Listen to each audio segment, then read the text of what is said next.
আসসালামু আলাইকুম, আমি ইঞ্জিনিয়ার হাসান। আজকে আমি আপনাদেরকে দেখাবো ৩ পাইলের ক্যাপ ঢালাইয়ের জন্য কিভাবে এস্টিমেট করতে হয় সেই বিষয় নিয়ে আলোচনা করব। তাহলে চলুন শুরু করা যাক।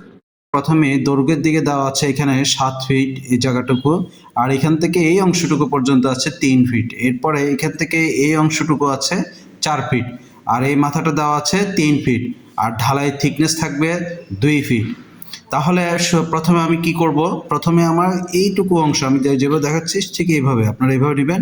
এইটুকুর অংশের আমি আগে কতটুকু মশলা লাগে, এইটুকুর পরিমাণ কতটুকু আমি আগে এটা বের করব, তারপর আমি এই পার্টটা করব। তাহলে প্রথমে আমি একটা উদাহরণ দিচ্ছি। এই অংশটুকু আমি মনে করেন এ ধরলাম। এইতে আমার কি হয় দেখুন, আমার এই পাশে আছে ৭ ফিট, ৭ ফিট ইন্টু এই পাশে আছে আবার ৩ ফিট, এতটুকু পর্যন্ত ৩ ফিট। তাহলে আমার হলো ২১, ৩ × ২১, আর থিকনেস হচ্ছে আমার ২ ফিট, থিকনেস ২ ফিট। তাহলে আমার রেজাল্ট দাঁড়ালো ৪২ সেফটি, এখানে হলো ৪২ সেফটি। আমি তাহলে এই অংশটুকুর হিসাব করে ফেলেছি। এখন আমি করব এই অংশটুকুর হিসাব। এখানে অনেকে জটিলভাবে চিন্তা করে, এত জটিলভাবে চিন্তা করার কোনো প্রয়োজন নেই। আপনারা আমার নিয়মে করবেন, সহজে আপনারা হিসেব মিলে ফেলতে পারবেন এবং সহজে মশলার পরিমাণ বের করে ফেলতে পারবেন।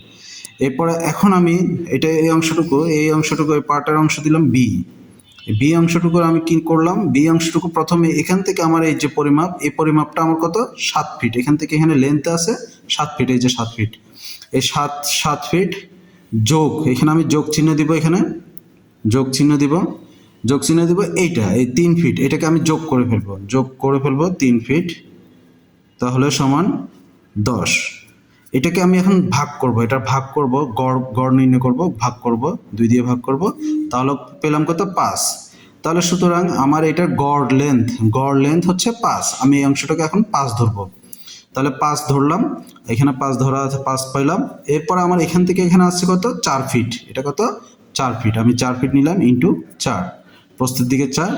এরপর আমি হাইটে দিলাম কত আমার ২ ফিট, এটা হচ্ছে আমার ২ ফিট হাইটে, অর্থাৎ থিকনেসটা আমার ঢালাই থিকনেসটা হবে ২ ফিট। তাহলে আমার রেজাল্ট কি দাঁড়াচ্ছে, আমার রেজাল্ট দাঁড়াচ্ছে ৪০। এই তিনটার গুণফল আমার ৪০ সেফটি। এরপর আমি যেটা করব, আমার টোটাল এই যে এই দুইটাকে আমি যোগ করে ফেলবো, ৪২ যোগ ৪০, তাহলে হলো কত ৮২ সিএফটি। এটা আমি পেলাম ৮২ সিএফটি টোটাল।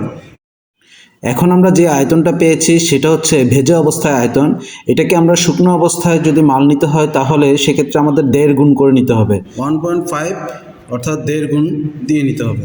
১.৫ গুণ দিলে আমার হবে কত ১২৩ সিএফটি।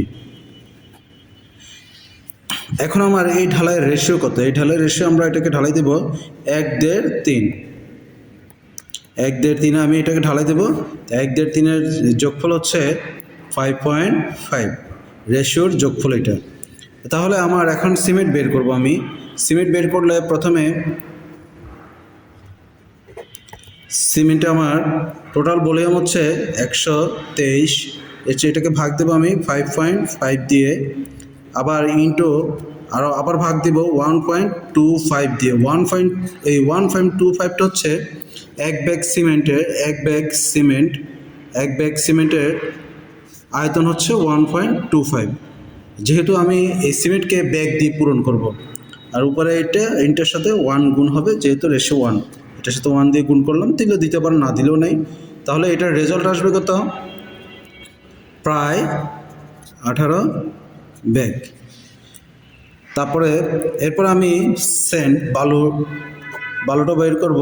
বালিটাও সেম জিনিস, আমার ১২৩, এটা থেকে ভাগ দেব 5.5, আর ইন্টু দেব আমি, এটার সাথে ইন্টু দিতে পারেন আপনারা, কত আমার ১.৫ গুণ করতে হবে, অর্থাৎ 1.5। তাহলে এটার রেজাল্ট দাঁড়াবে ৩৪ সিএফটি।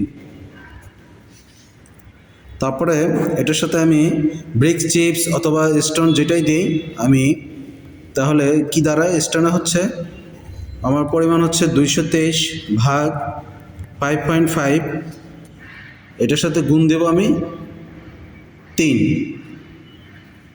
এই ৩টা হচ্ছে এইটা, এই ৩ আমি গুণ দেব। গুণ দিলে কি দাঁড়ায় 67 CFT।